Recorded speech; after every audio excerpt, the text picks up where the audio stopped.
Hello, everybody. Welcome back. I'm faster to the buzzer. That means I win the $500. Either way, we're getting ready for our second match of the evening. It's going to be my personal favorite to actually take this tournament, Maroochydore, going up against MFAC Beast, as we take a quick look at the lineups right here on that Maroochydore side. GoVi in top, LOL XD Kappa 69, either the best or the worst name in this tournament, depending on who you ask. Boofycrackers in mid lane, League of Yorick on support, I believe, and Abskills on bot lane. I mean, that's typically what it is. Season. I know, so that's what I have ingrained in my head, but they actually might be doing a swap. Maybe they're doing one of those cheeky win. He's fasting center. Ooh. Fasting center, that's what it is. That's why Abskills 5 is in support. On the other side, of course, HmmmNice up in the top side, LampBrother in the jungle, Jakeoooo in the mid lane, xWolf in the AD carry, and RedWolf, Red 2 in the support. Good to see a new school actually making the regional final too. Of course, Matthew Flinders, Anglican College, you know, I mean, they had I think they were in the Overwatch League that I think UT does. Yeah.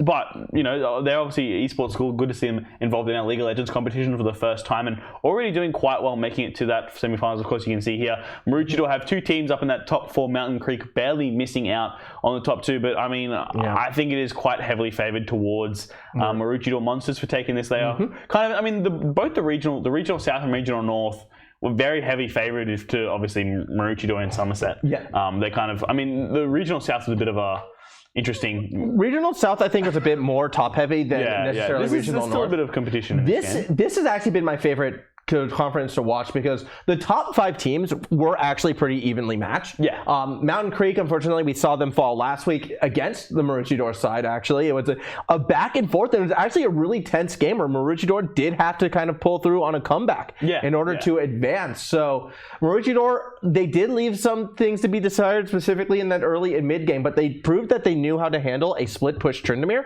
and that has gotten them to this stage. They have that patience, and they have the wherewithal to take a small lead and close out a game. Now, MFAC Beast, this is the second best team for a reason, and they've beaten some of the favorites to get here, like, you know, Mountain Creek, like the other Maroochydore side, like the Shalom Sharks, actually, which were another great team as well. So even though, yes, I do feel like Maroochydore probably are coming into this as favorites, we could be seeing another upset on our hands. I would not be surprised if this one gets to be a little closer, perhaps, than Maroochydore might be comfortable with. Which is funny because we did think today that the Ninja Philly Football game would be a very close, contested one, would be a very high-quality game, but unfortunately that was not the case. But maybe we could see something a bit different here out of Maroochydore High School, of course.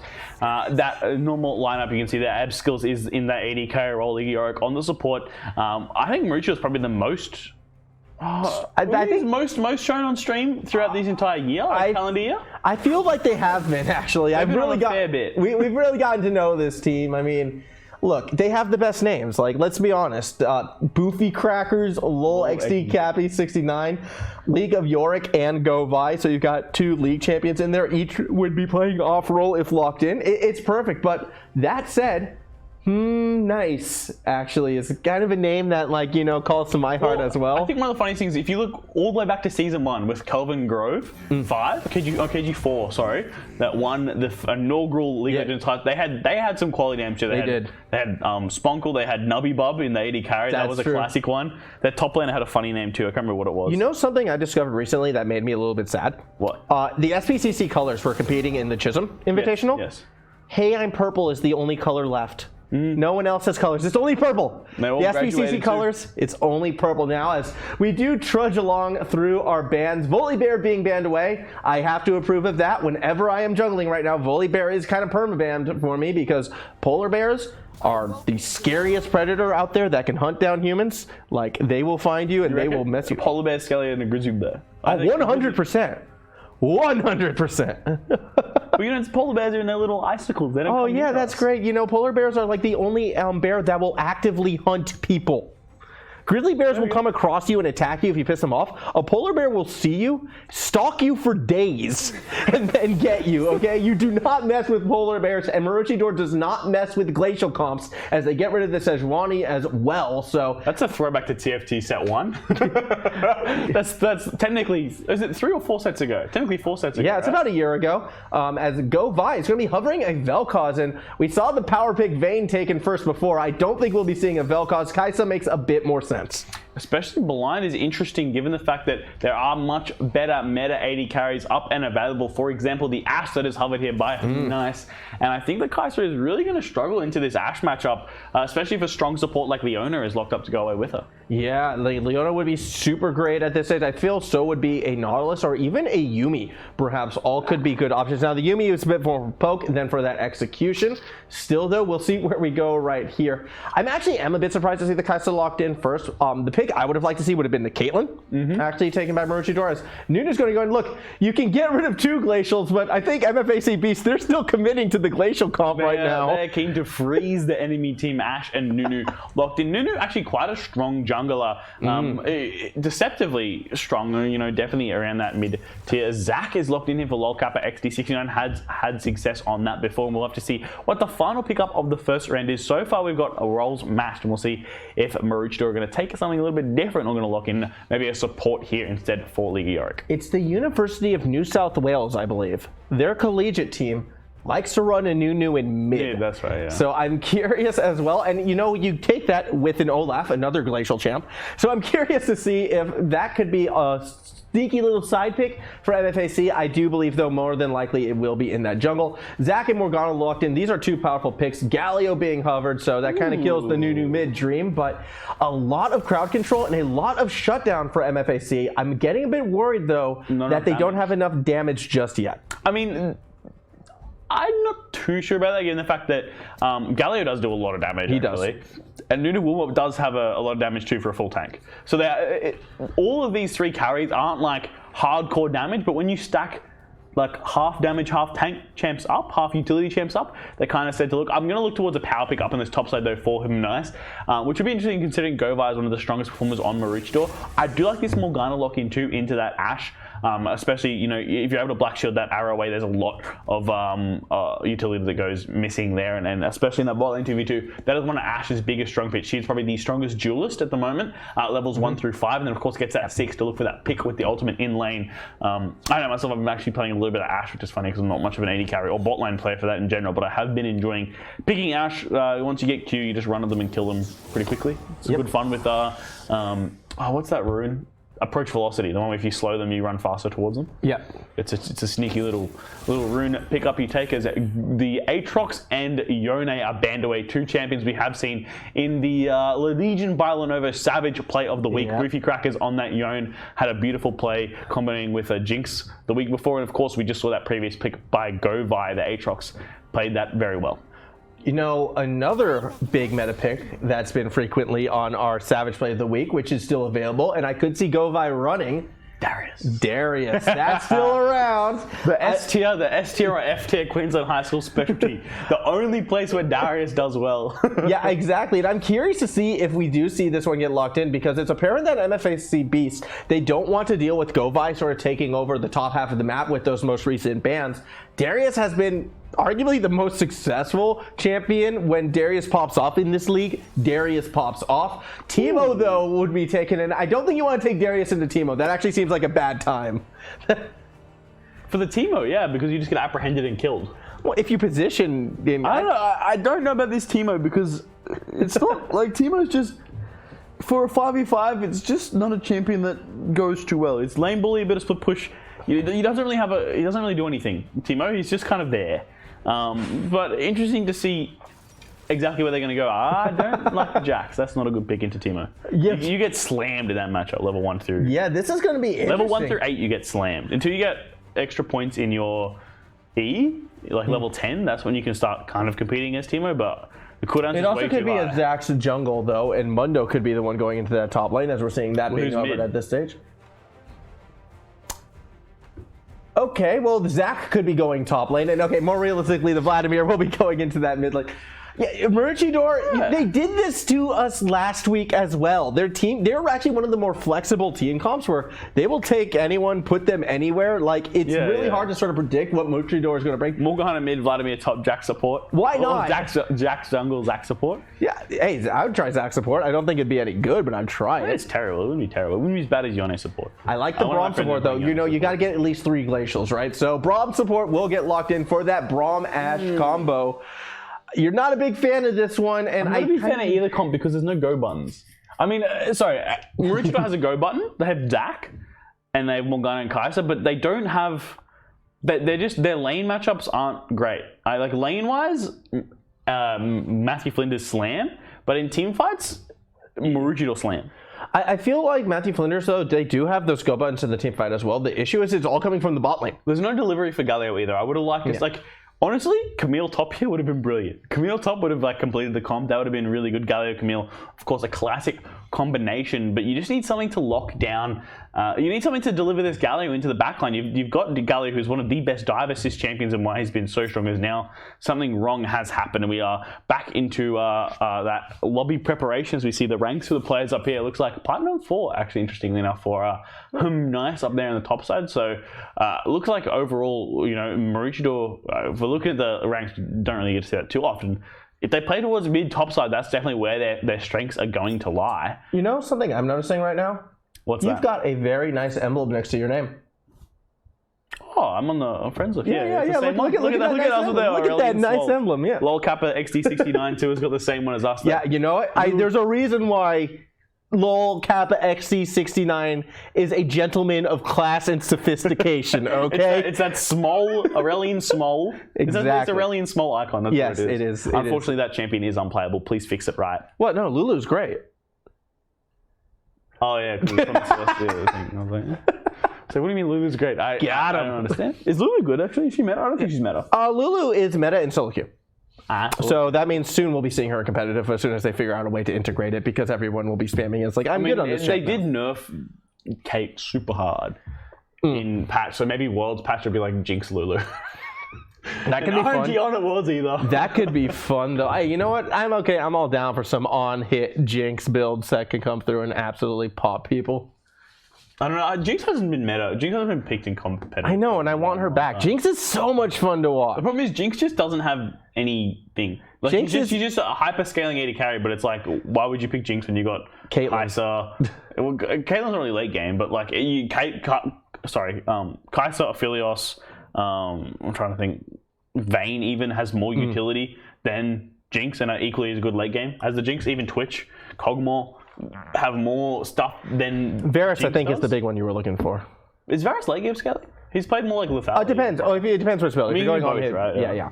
And that's one of the reasons why I love Varus, that flexibility. Unfortunately, for flexibility, you give up things like mobility, which does kind of suck for people like me who play Varus. Yeah, and people who are not very good at laning as technical difficulties up the top there. Yeah, means you have to put up with us for a little bit longer.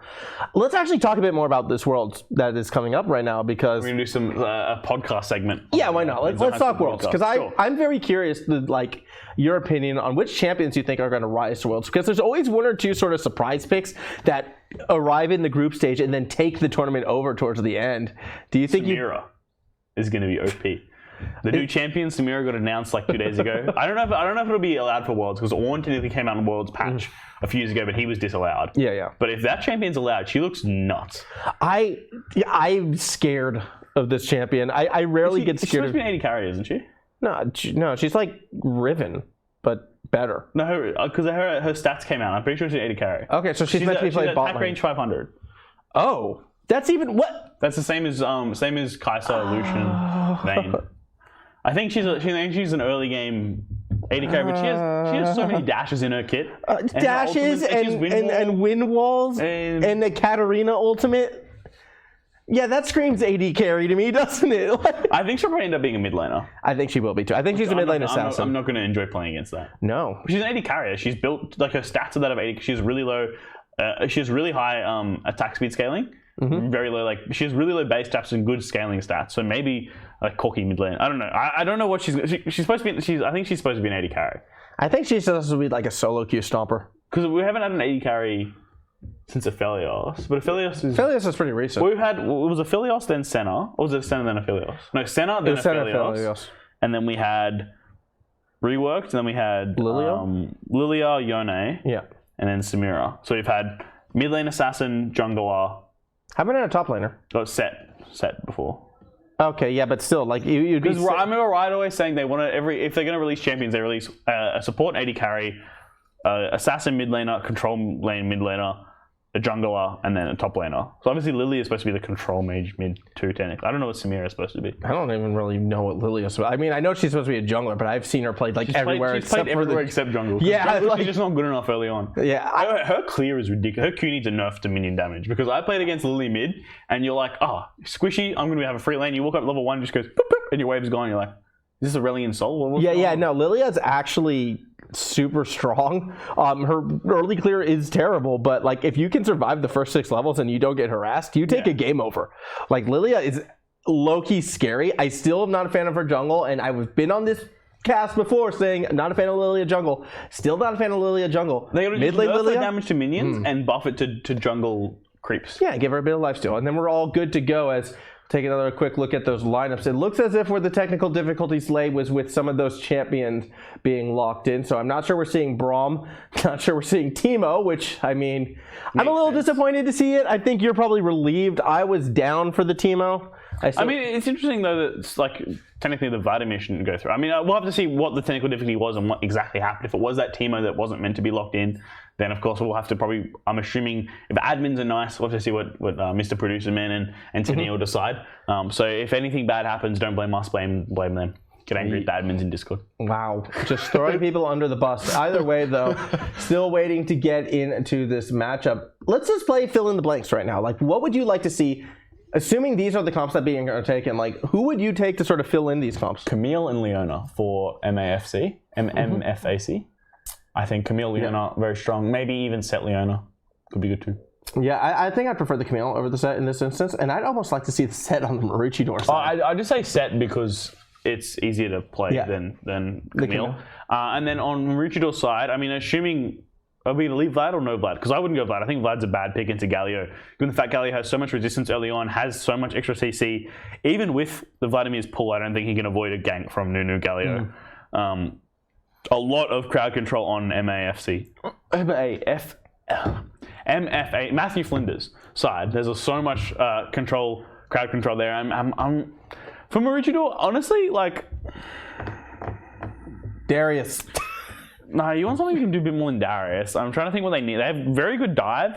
So dive assist, like a Shen would be really good. Shen actually would be phenomenal. Shen would be really nice, especially into the Camille or Set. Anyway, Shen's just nuts right now. Shen's super OP. Yeah, I think. And then in mid lane, you want another hyper carry backline. Well, not hyper carry per se, but a very strong backline. I mean, if we're assuming they can play anything Azir, but like Azir is very hard to play. I'm not assuming Boofy. We've seen Boofy on Azir, I'm pretty sure. I don't think so. Really?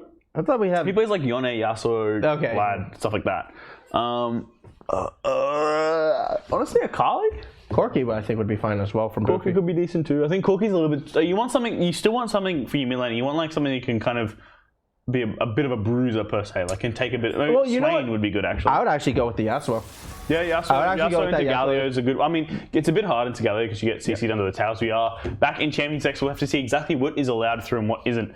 We'll have to see what the ruling was on what happened in Champions. Like maybe it was just a simple disconnect before going into game. So we'll have to catch back up with the players and see exactly what happened. But similar ban straight away. Rakan taken off once again by Maroochydore. Yeah, Rakan will be the first ban. I expect HmmmNice to probably follow suit with similar bans that we saw before.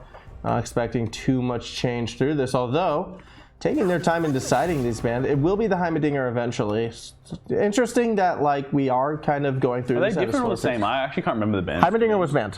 HmmmDinger was banned. They banned the Donger. Who plays HmmmDinger on Maroochydore? I think Abskills actually. I suppose that could be interesting. Heimbot. Yeah, that could be fun. Hey, it's the again going back to our InterVarsity League. It's the Iano special in the past. Yeah, I think it's the same. Cassiopeia banned off as well. Cassiopeia would have been a decent pickup actually for Boofycrackers if we are playing fill in the blanks once again. As you see, the bans will be exactly the same. We'll have to see, assuming the picks are going to follow suit. Here, of course, Vayne banned off as well. So the Teemo was the mistake. Teemo was the mistake. We have just been told. So the picks will be the exact same until we get to Teemo, which means, of course, you have to hover the Vel'Koz once again. GoVi now hovering in Aatrox. That wasn't what was locked in. No, it was that Kai'Sa. So eventually GoVi will lock in the Kai'Sa pick. So, I mean, the thing is now that they've had the advantage of listening to us draft for them. Oh. Given the fact that they've both got 3 picks locked in. So let's see if they can decide to listen. If they're listening to the cast, you know, they've just got OP draft strats. but we'll see if they go for it or not. And then which one of us do they listen to as well? Do they listen to your expert advice, or do they listen to me and say, yeah, go Teemo anyways, even though it was a mistake because we want to see a Teemo game? We want to see a Teemo. Yeah, exactly, you know? Just despite Mitch, lock in Teemo and lock in Lux. I mean, I guess it's one of those where you got to decide if you want to play in the regional finals or not. You're going to go for Teemo and Lux. Dude, the Teemo Lux combo is the best combo. I think that should be run in every bot lane. Lux actually isn't terrible. No, Lux is really good on Lux support. actually isn't too bad. And Teemo on AD carry. In this comp, it's not terrible, but they definitely need some dive assists, whether that's in the support role with a Nautilus/Leona, or if it's in the top lane with a Camille, Set, something like that. I mean, I think Set's probably. I think I would like to see Set Leona. Both very easy to execute. Have that engage available for the Galio delivery. You know, you can pretty much first time both of those champions. Even think, I would say Garen top, but no, because you don't have that reliable engage. And I'm definitely not a fan of the Vladimir. I really hope Maroochydore don't go back towards the Vladimir and pick up something different. Honestly, Kassadin would be a good pickup. Urgot was not something we considered before out of the top lane from MFAC, and that's a champion we haven't seen realistically in a while. Now we're getting into Urgot. Shen into Urgot. It's a good matchup. Shen stomps Urgot. And is so good with the dive comp they've got together, but instead it looks like they will be going for a little bit something different. Mordekaiser, I think, is fine. Tryndamere is what they will lock in, however, so going to go try their split push plan. I do like Tryndamere as a soft counter to Urgot, just because you do have the Undying Rage to stop the Fear Beyond Death, and you can sort of shove it in. The problem is early. It's going to be a rough time for Tryndamere, because Urgot, again, kind of likes those close quarter fights, and it's going to be hard for Tryndamere to get in, get that poke, win a trade, and get out. We are sticking with the Vladimir into Galio, and I feel Maroochydore, they're opting heavily for comfort, necessarily over counter picks and meta. Very confident playstyle. Curious to see how it goes for them, and we are sticking with that Braum down in the bot lane. Yeah, well, it looks like they will be going towards that same draft. I do like the Urgot more than the Teemo, but again, the one thing they don't have is a Galio to go in and engage. They have a lot of counter engage. They have a lot of defensive engage in terms of Nunu ult. Of course, Galio ultimate will be only able to be really used defensively. Braum as well. A lot of disruptions, a lot of stuff to keep them safe, but the problem is, they don't have that damage profile that you really need out of this Massey Defenders lineup. I mean, Ashe is going to be the core carry here and going to be the main man when it comes to damage pumping out of that side. And unfortunately, against this heavy dive comp, you don't really, I mean, the counter engage does kind of work. It does have its place, but against something so immobile as an Ashe, honestly, even, I mean, Thresh, obviously, so Thresh was banned, but Thresh would be good. Something to help get that Ashe out of danger, even a Tahm Kench. As boring as it would be to play, Tahm Kench would probably be the optimal pick, actually, if you are that Braum player. I still feel, though, Maroochydore, like, because they are opting for that Tryndamere top, they're not really going to be looking for those team fights or those picks necessarily. They're going to be looking to stall and delay, and in that regards, you can sort of get away with the Braum, but I would have liked something a bit more pokey as opposed to defensively. I go back to that Yuumi pick, and I know you're not big on it in this situation, but I actually feel like Yuumi would have been the good call right here, because you have that mobility you can apply to the Ashe, you have extended lane poke and harass. And you have a good level 6 too with the Enchanted Crystal Arrow, plus of course the, what's it called, Lost Chapter? Lost Chapter. Lost Chapter. Lost. That's right, because it's the same name as the item. Exactly. I don't understand why they've done that. But anyways, right? But yeah, it's on Last Chapter instead. But the point is, I think that would have been absolutely phenomenal for MFAC Beast. Braum is a very defensive pick. I just worry that they don't have the wave clear that's going to be required if Maroochydore do get that split push going to like kind of disrupt that wave clear. Wave clear definitely on favor of this Maroochydore side. I feel as well you sort of had the flank presence on the Maroochydore side as well. For MFAC Beasts, they're going to have to find a way to kind of force team fights and force GoVi out of those side lanes, be that over objectives or not. It's going to be hard for MFAC Beasts to find those right moments. It is. It's going to be very difficult for them to really start fight. I mean, they've got the Ashe ult. That's pretty much their main engage. But if it's quite hard to land that Enchanted Crystal Arrow consistently from a long range way to get the full stun duration. So, you know, it could be a little bit more difficult to get those engaged. Of course, they have got, I'm assuming the Urgot goes for Righteous Glory. And that's a way they can get into fights. Two, of course, Galio also has Flash Torn available as well, and Nunu has the Snowball. So they do have ways to start fights, just not reliably. They don't have that big bang, press this button and we go, like a Kled ultimate. I mean, it's the Enchanted Crystal arrow. I feel like that's going to be it. And you're right. I don't think we're going to be seeing any max range arrows. If anything, it's just almost going to be shotgun go right in the face of the enemy. It's going to be Abskill stepped in front of Boofycrackers for 1 second. Boom. Got to hit him. Got to connect. And it's got to be that instant reaction of he's going to be out of position. Bang. I'm going to hit him now. And that's going to put a lot of pressure on League of Yorick to actually be connecting with those black shields. I actually really like this Morgana pick. I feel it shuts down so much of MFAC Beast's engage that if League of Yorick has a good game defensively, more so than offensively, Maroochydore really stops a lot of what MFAC wants to do. And they do outscale quite heavily too. Of course, Vladimir, late game famous, Tryndamere as well, scales off crit, attack speed, and AD, the three crucial factors that make 80 characters as strong as they are. Kaiser, as well, we do know, is going to be that massive late game threat. So if this game goes late, Maroochydore have that comp and are the ones that are going to be taking over, and it's going to be in that mid game where MFAC are going to be very strong, where Matthew Flinders are going to look to take this game. Yeah, I do agree. And I go back as well with the Beasts and their bot lane and the fact that that also is where their engage is coming from. So they're going to want to get Wolf and Red Wolf Fred out of that bot lane, I feel like, as fast as possible if they're going to be looking for picks and fights. If Maroochydore can keep that bot lane pinned down, then MFAC really have no way to sort of initiate plays and create tempo for themselves. So much of it is reliant on that level 6 power spike. So much of it is reliant on Wolf in this engage.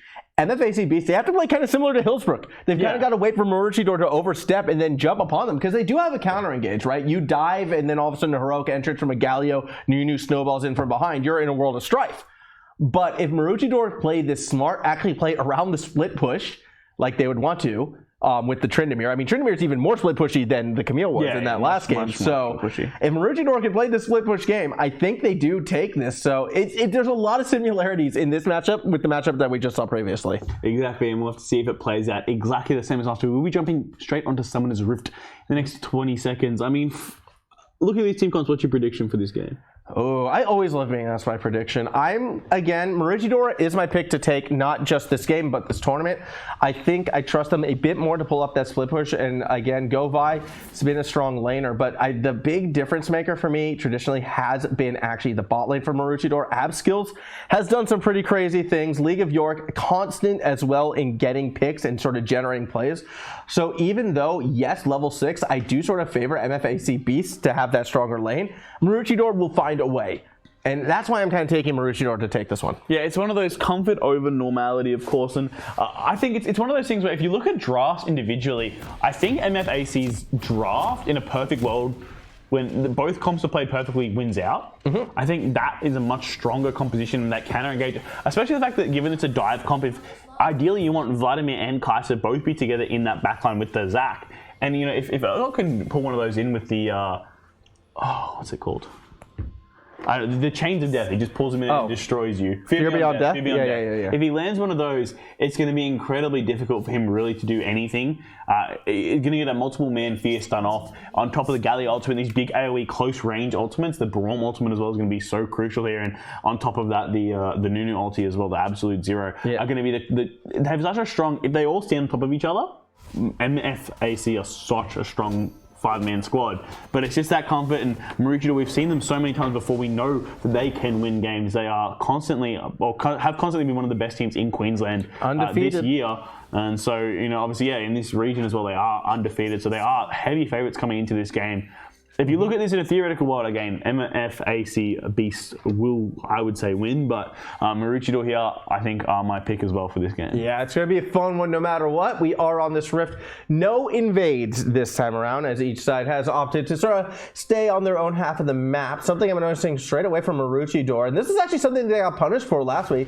Not really protecting their jungle at all. So had MFAC Beast decided to invade that top side, they could have gone through completely unscathed. I thought they would have improved on this, having watched VODs in the past, yet here we are. So not a lot of ward coverage on the top half, but then again with HmmmNice helping on that leash, eventually he will be able to get to that top side. And I feel almost as if MFAC not really utilizing the Nunu correctly in that regards as well. You can hide where Nunu starts because he doesn't need the leash. The sustain in the jungle is that strong. That said, though, Maroochydore should be able to pick out. Yes, LampBrother did start off on the top side, and hopefully we get to see them play accordingly. Oh, well, I need to know his name, LampBrother. Yeah. It's like Jax's men. I wonder if that's supposed to be the brother of the lamp, or is it the lamp? Is the Lamp Jax's brother? Deep down, we don't know. Because what is Jax, right? I don't know what Jax is. I think he's a sand troll. That's what he's. I think he's a troll. Okay. Sand troll. Well, I remember in the old lore he was given the lamp because he was too powerful with everything else. Yeah, exactly.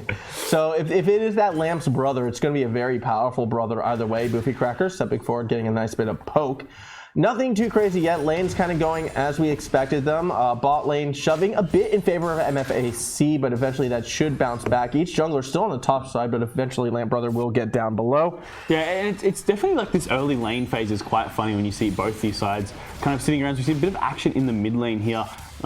Not able to really take them out is the Galio, but you see this in the mid lane. It's so hard for Vladimir to get any poke down onto that Galio. So much taunt availability, so much CC, and a lot of damage is surprisingly packed into that Galio, especially with that aftershock. As he uses that to engage, is able to sustain and have so much resistance, so you can't really do much against him. And it's one of those matchups where Boofycrackers is really only going to be used in teamfights. In this lane, there's not much you can do versus the Galio. Oh, as Jakeoooo showing some of that early game Galio damage, winning that trade against Boofycrackers.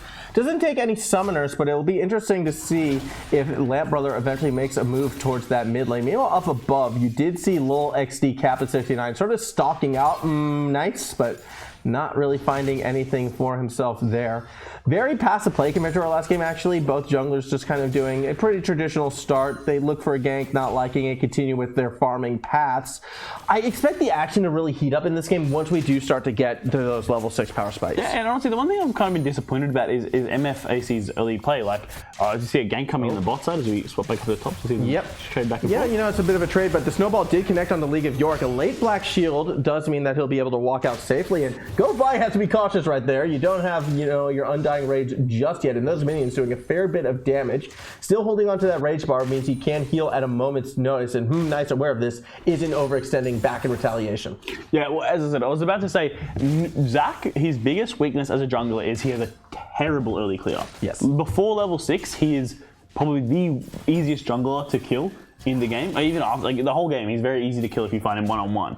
And given the fact that MFAC have all winning lanes, all 4 lanes push and win, and they will dominate overall. So, I want to see this Nunu, who is an invade king because he has his ability to instant take away canted the smite plus, well, of course. The plan is instead to just try and rail on this bottom lane. The Black Shield keeps League of Yorick alive, but still gets stunned by the passive, and with the Ignite will go down. First blood goes to xWolf. Persistence pays off for the Beasts as they get first blood. Yeah, and you can see the Ashe here taking exhaust as well. So obviously no heal in that bot lane means exhaust ignite is in a very, very aggressive bot lane duo. I would have actually liked to see the cleanse coming out of the Ashe, if not the heal, purely because you're going to get dived on in this mid game, and being able to get yourself out as that very squishy champion is going to be quite difficult. Yeah, but the only thing that you really have to cleanse would be the Dark Binding out of Maroochydore.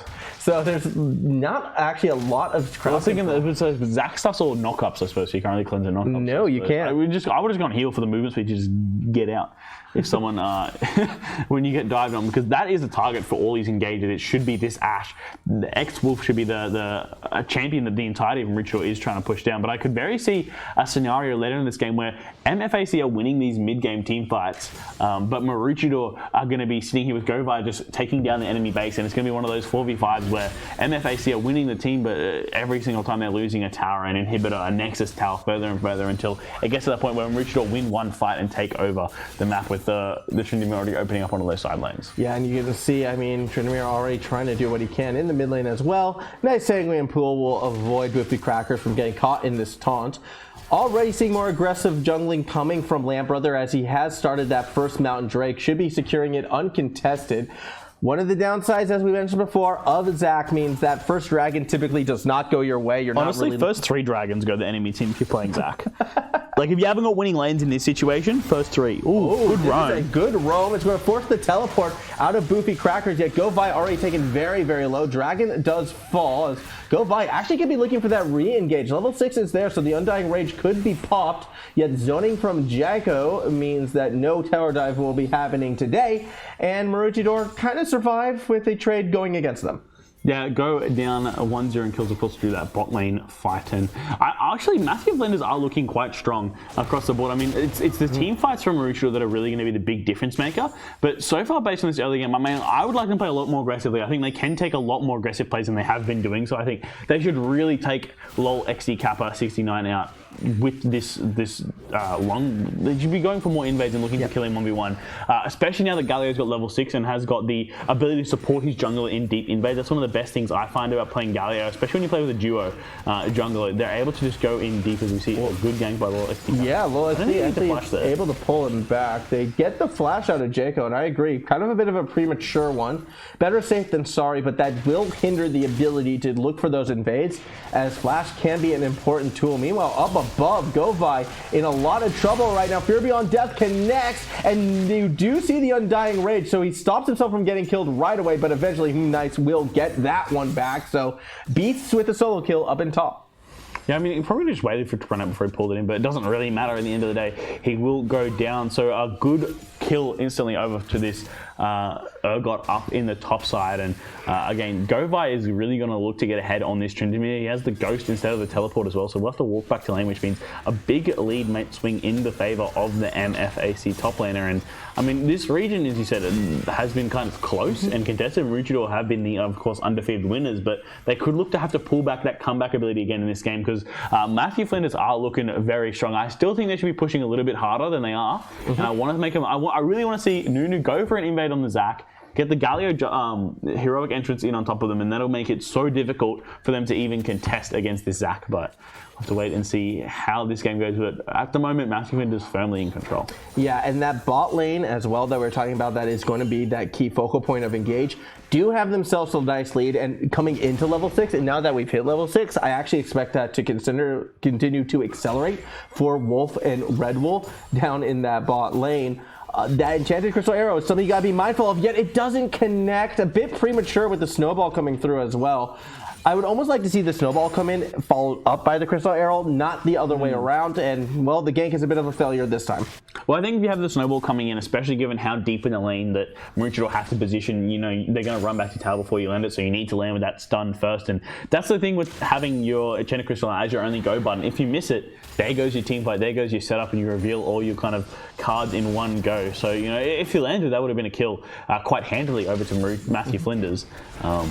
Oh, yeah, a bit of a trade kill, but no, Galio is just so strong. I think he's the strongest mid laner at the moment. Galio is so fun to play as well. I love me a good Galio game, as he does have to be a little bit cautious, as you do have LOL XD just hanging around, but even with a Zac and a Vlad, because they're so much more late game focused, I don't think they're going to take down Jakeoooo anytime soon. I would rather see Zac actually trying to assist either the bot lane or the top lane as opposed to mid in this type of situation. GoVi is the one who probably needs it, because HmmmNice has been bullying, and LOL XD Kappa tries to get some space, but will get taunted back in.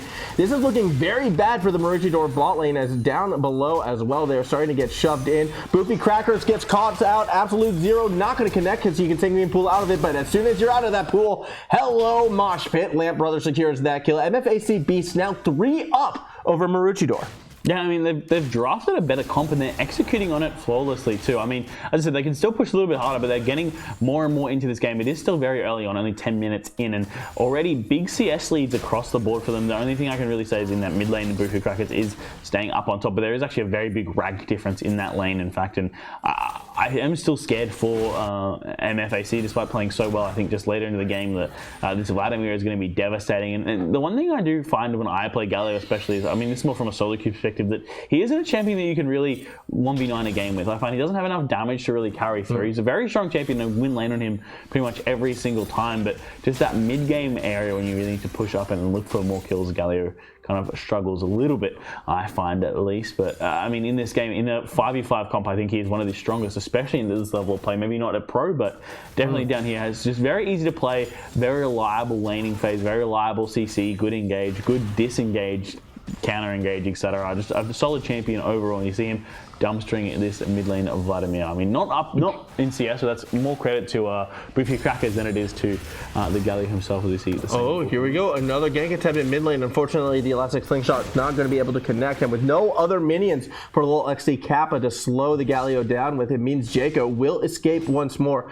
So much pressure being applied to the mid lane from Maroochydore, and they're just not getting anything for it, realistically. No real neutral objectives have been taken by them. Both the first dragon and the first herald went to MFAC. This next dragon as well looks to be contested, if nothing else. So MFAC taking advantage of the sort of one-track jungle mine of Lol XD Kappa as they start to win in their side lanes more and more. Yeah, exactly. It's a side lane difference here. Maroochydore, of course, haven't gotten a single kill yet, but again, looking for that dragon, I don't think Zach can do it at all, as now the Matthew Flinders squad comes in, and I'm expecting him to start up this Drake and take it.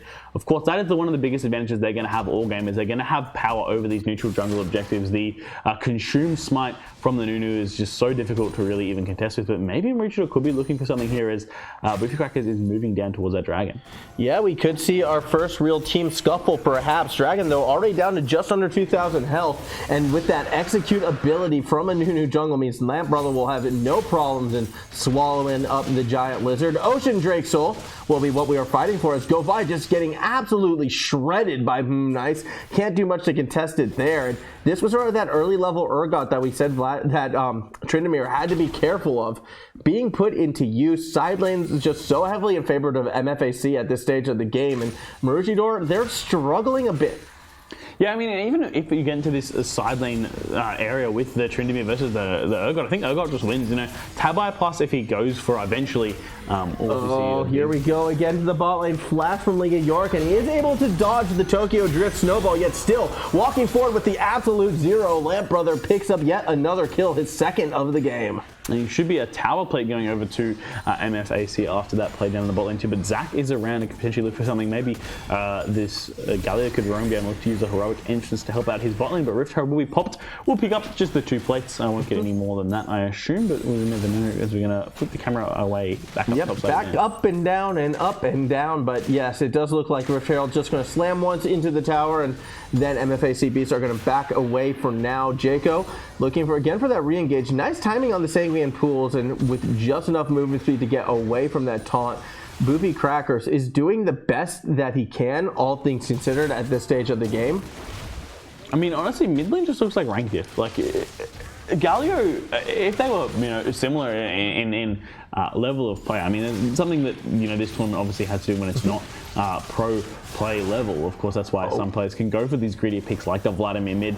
Galio has been kind of winning every single trade in lane, but slowly this Vladimir is going to start scaling up and has been able to maintain a very high CSPM, more than the Galio, even the fact that despite he's been poked out of lane multiple times, and has really just stayed in lane while Galio has moved around the map to kind of help out his team. So I can definitely see Boofycrackers here getting strong enough to really take over in these mid-game fights, and I think he's going to be the key man for Maroochydore to look if you're looking towards this mid-game, where they're going to have to start turning this game around, or else, it's actually looking like Matthew Flinders could definitely try and take this game. Already have a large lead, 2 dragons as well. Dragon Soul could potentially be an option for them, as Ocean Soul, no, it is Ocean Soul, yeah. Ocean Soul is a big factor, especially against the side that Maroochidore's put together. Yeah, I mean, if Ocean Soul does go over to MFAC Beast, I feel like they might not be able to climb back from it, just because of the beefiness of the front line as well from this red side. Still a much slower paced game, and this trend does seem to be continuing, and I do feel that does benefit Maroochydore. Eventually, MFAC Beast, they have to start throwing some of their weight around in this one. They do have their gold lead. You'd think they would have the advantages in team fights at this stage, and I guess they're using it to secure those objectives, but by delaying the game this long, by not really even getting much tower pressure, I think the use of the Rift Herald before best exemplifies it. They're just getting small victories, nothing big yet, and that's going to let Maroochydore back into this game.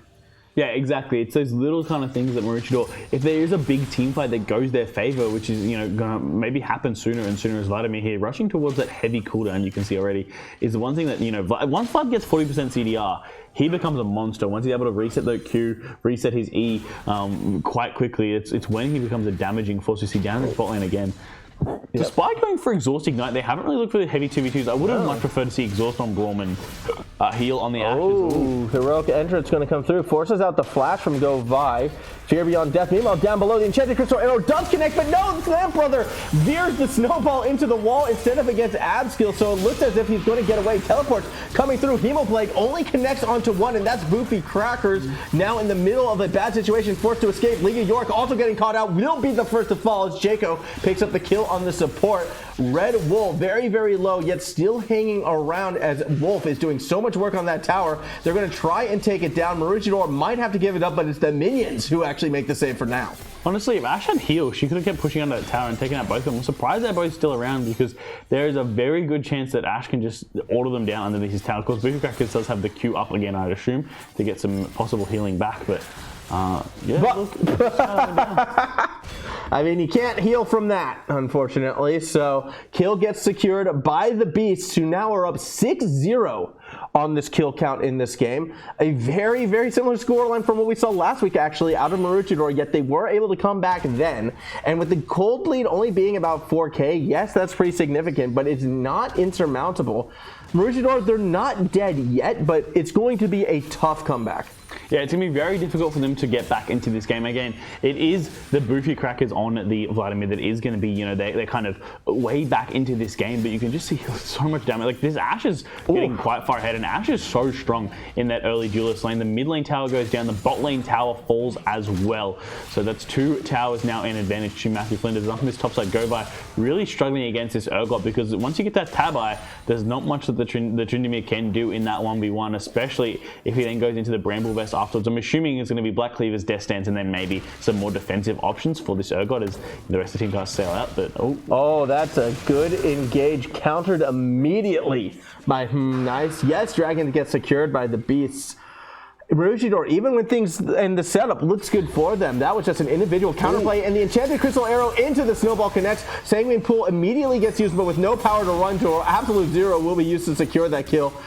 Not sure necessary, but LampBrother wants to get those kills. I think we might see a hard AP Nunu this game at this rate. Maybe. The one thing I do really, really want to see, though, like I think it's absolutely crucial to Matthew Flinders winning this game, is Ashe needs to get an Executioner's Calling right now. Because the Vladimir is not strong enough that his healing will matter. And I think if they want to win this game before he starts scaling, they need to make sure they're reducing their healing as much as possible, because that is going to be the biggest thing. Against a Vlad, you always need to get that grievous wounds to apply it to make sure he's not just out of control. And I think if he gets it now, it's kind of that you need to buy it just before it starts becoming an issue, because if you buy it after, it's a problem. Vladimir's already too big.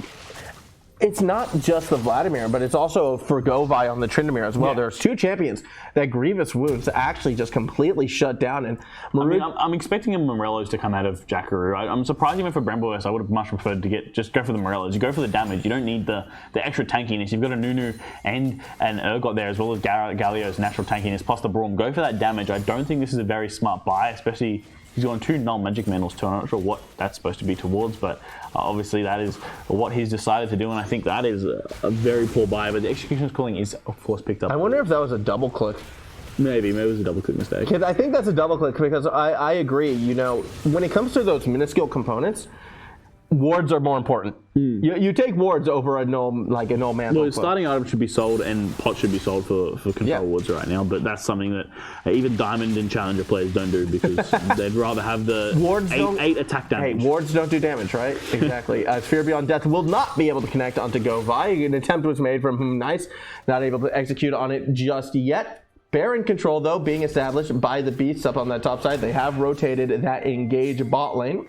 You see that Ashe actually was the one that wants to pick up the Herald. I suppose give her a quick back with the way it goes. They steal away a blue buff here, and looks like they are going to have their eyes on this last tier 1 tower available. But Maroochydore, League of Yorick kind of pulling a wool over their eyes. Maybe I was like, if that was me, I saw Morgana. I was like, surely there's someone behind her, but there was no one there. It could have definitely gone down. But playing with fire there as that top lane tower does go down. The arrow misses.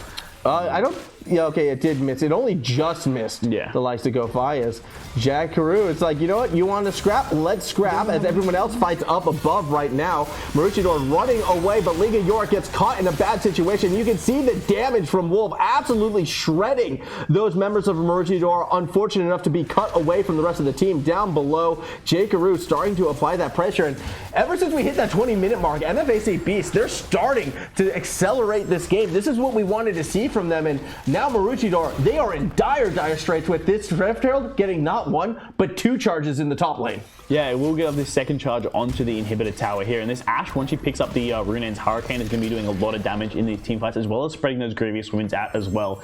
And this is exactly what I wanted to see out of Matthew Flinders, being able to push this early game draft they've got together. And Maroochydore, who are both of our predictions for this game, look like heavy favorites, are almost get perfect gamed here by Matthew Flinders, as the next dragon will be spawning in the next minute and a half. And I don't think Maroochydore can even come close to contesting. So this is a question I've been asking a few people recently, and I want your opinion on this as well. Perfect game, right? What is your justification for a perfect game? Like what check boxes have to be checked out? We had this discussion. We did have this 4 one. weeks ago. Okay. Is plates included in perfect game or not? Yes, that's the conclusion, right? Because if plates are included, not quite a perfect game. I mean, this is still a perfect game. They didn't get any plates. They got 3, I'm pretty sure. Yeah. Where? Which lane? Maybe top. Yeah. I don't think they got any play. They definitely didn't get any. I mean, they got 1 play mid. Yeah. No, they got. You can see the mid health tower right there. That thing. I don't know what time it was on. Maybe they did get plates. But yeah, is perfect game plates or is it just on stats? Everyone who I'm saying says that, you know what, plates don't matter. Plates are too high. I think honestly, because plates, it's a perfect game if they don't get plates. But it's like a perfect game with an A+ star next to it. Well, I always accredit it back to baseball, right? The perfect game would be no plates. The no hitter, that would be with plates. No hitters, still incredibly rare, but if you want it to be perfect, no plates. Meanwhile, up above as well, GoVi definitely not in a perfect situation, as the rest of MFAC Beast are looking to establish this dragon. And it actually looks as if GoVi is going to be able to escape out of this. Yeah, had to pop Ghost, had to pop Flash as well, but does get out. 2 summoners burned for the price of 1 ultimate. And even by escaping, GoVi really is not going to be able to do much into HmmmNice at this stage of the game. No, definitely not. And this Dragon Soul picked up. Once you get 4 souls straight up stacked, it's going to be so difficult to contest.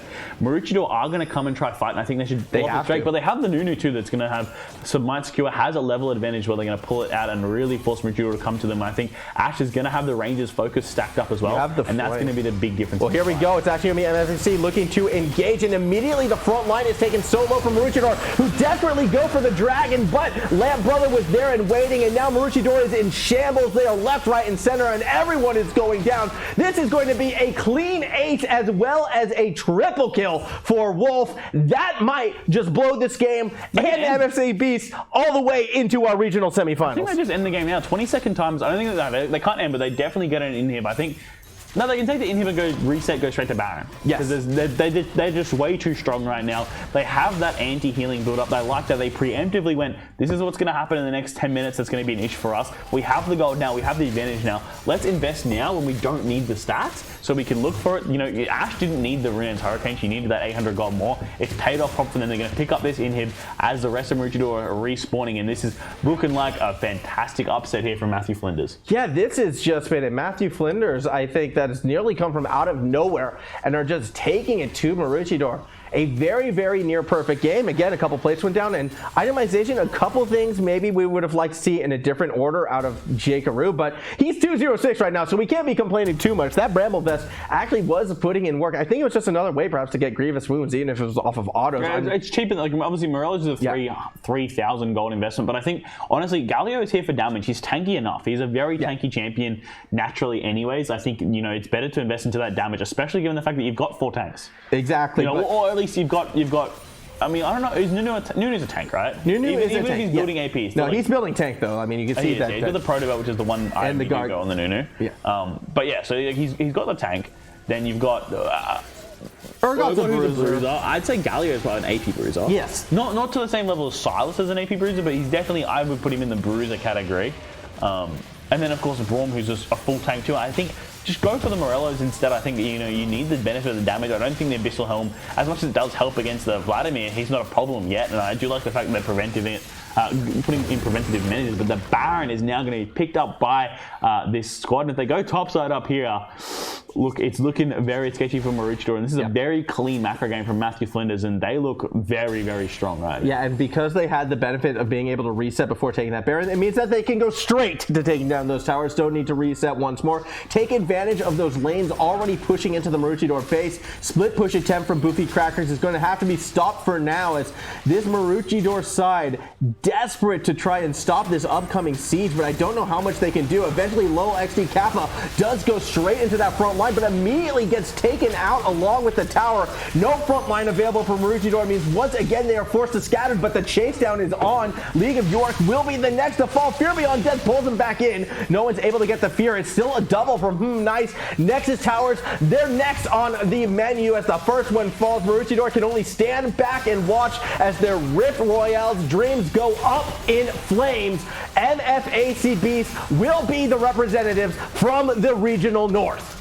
And that is a fantastic win by Matthew Flinders. That is such a clean, clinical performance. That's what we wanted to see about Indra last game. That's what we wanted to see. They picked the early game comp, they executed, they prevented the late game scaling threats from Maroochydore from coming through. And they have come and taken this game against all odds in a fantastic, 2 upsets today, realistically. And I'm excited to see Matthew Flinders in the future. They look like a very strong side. Yeah, this was a very, very exciting Matthew Flinders. Everyone on that team, I feel, performed to their role. Only a couple questions in randomization, but aside from that, for the most part, I thought they did do their job. They played a patient game and then struck when they realized, you know what, we have the 90 to 10% chance to win. Let's go for it now. And when they took that lead, that Dragon Soul fight, really, they forced Maroochydore into a desperate situation, and by that stage, it was already over. Yeah, and then that's the advantage of taking this early game comp. When you play a Zac, you need to make sure you have at least another winning lane, or preferably 2. You want your bot and your mid, or top and mid to win, or top and bot. Like, you need 2 winning lanes to help support a Zac. Generally, you need mid lane to win. If you have a losing lane with mid lane, you kind of lose the whole map. I think we saw that with how much pressure Lowell XD Kappa was putting on that mid lane, desperately to try to get Boofycrackers an advantage. But Galio into Vlad, it's just going to be so heavily favored for that Galio, especially with Jakeoooo playing it so well. Honestly, it was just drafted. It was actually drafted. It's like Boofycrackers is a Diamond 4 player. Jakeoooo's a Gold 3. Like, there should be a big discrepancy. I think, obviously, like, the fact that he was able to stay ahead in CS and, didn't die in any solo kills, etc., it is obviously credit to that rank difference. But, that is one thing that shows, if a team works well together, it doesn't matter about individual ranks, even though on paper, Maroochydore, the better side, Matthew Flinders worked better, had better macro, and outdrafted Maroochydore, which is why they won. And you would say, like, oh, it's just a one-off, it's a best of one, but this is a convincing one. Like, this was a... Like, usually you'd say, oh, they might they did well against Maroochydore, a lucky win for them, and we'll see how they go against the best teams in the region. But this was the playoff to get into the top 4. Exactly, and also that was a dominant win. Yeah, like, it was that's a not very strong, convincing win. I don't know if they'd be playing a late game. I don't know how they'd go playing a different style to that, but I do like that style. They were underranked, and so they went, right, we're going to play easy to play champions with they all work together, synergize together. They're strong damage, strong CC, easy to execute. It's very hard to mis-execute a Galio. Yes. It's very hard to really make a big mistake on a Galio, or an Ashe for that matter too. It's quite hard to play that badly. Nunu as well, it's quite hard to mis-execute that champion, and they went, right, this is the opportunity. Later, Vlad's going to be a problem. Later, this Kaiser's going to be a problem. How do we fix that? And they just went to and bought the early the tank items, and they probably could have still gone into more damage, and more impatient players and more bloodthirsty players would have gone, I'm not going to eat 800 gold for that item. I'm going to get my Rune and Target. I'm going to get my IE, and I'm going to go and bop them. But instead, they went for this utility, and they went to play safe, and it paid off in the end. And it goes back to something I brought up last week at the end of the broadcast, which is, we've been doing this for a couple years now, right? Yeah. We've been seeing these teams grow and improve.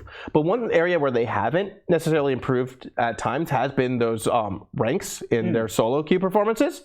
But when you look at their team play and their team performances, that has improved exponentially. And this game is almost a credit to that, where the team that is the lower rank, they played like a team, and that just elevated all of their game to that next level. And they elevated it correctly. Exactly. So this is one of the benefits that we see in leagues like this, is this kind of growth, is the kind of routine where you train, you practice, you get better as a team. And then you put up performances where you upset an undefeated team in a perfect game. That is that work paying off. And for MFAC Beast, they should be super proud of this game. They played absolutely incredibly, and I'm excited to see where this team will go in the future. Yeah, especially given the fact they're up against Hillbrook next week, who struggled macro-wise. Yes. And played that late game comp, opt into those late game drafts often, and if they come at them with that exact same comp, They would have blown Hillbrook out of the water today. Yeah, it's up to Hillbrook to reflect on their game earlier today and look for areas where they can improve. MFAC Beast, maybe start looking into ways how they can vary their team up. I do believe we start getting into best of threes next week. I believe we do, yeah. Ooh, so that's going to add an even... If that is the case, that's adding yet another element to be mindful of, is how you adapt in a series. However, that does mean we are done for today. So one last time, I would like to thank our sponsor, of course, Legion by Lenovo, for helping us put on this event. It's been another good one. Thank you to all of you for watching at home. Thank you to the production over there. That's right. They are over there, just off camera. You're not allowed to see them.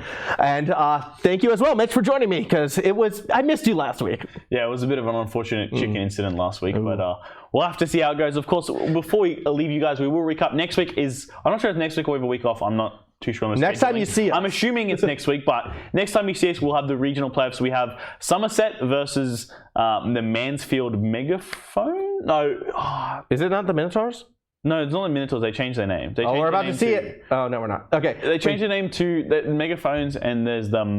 Manticores? Manticores. I think it's the Megaphones. I think it's the Mansfield Megaphones versus Somerset Spartans, and of course, you just saw our other two teams today, the Hillbrook Hellcats up against the Matthew Flinders Anglican College Beasts. A lot of angry animals. Very angry animals. Oh, it's the Metaslave. Metaslaves. It's the Metaslave. Yeah, a lot of... Dude, the Metaslave is the angriest animal. It's like the angriest of all of the animals, the most defeated. I mean, we've got a Spartan. Yeah, that's not an animal, right? It's an angry Greek god. No, he's not a god. He's just an angry Greek dude. Angry Greek dude. He's an angry. We got an angry Greek dude versus a Metaslave. Yep. Whatever that is. And then we've got a Hellcat versus a Beast. Yeah, that's what we have in the future. Either way, that we are saying goodnight for now. So until next time, please follow us at UQU Esports and figure out when we're on next week. Guess what? It is next week. Until then, I'm Formal. That's Replays.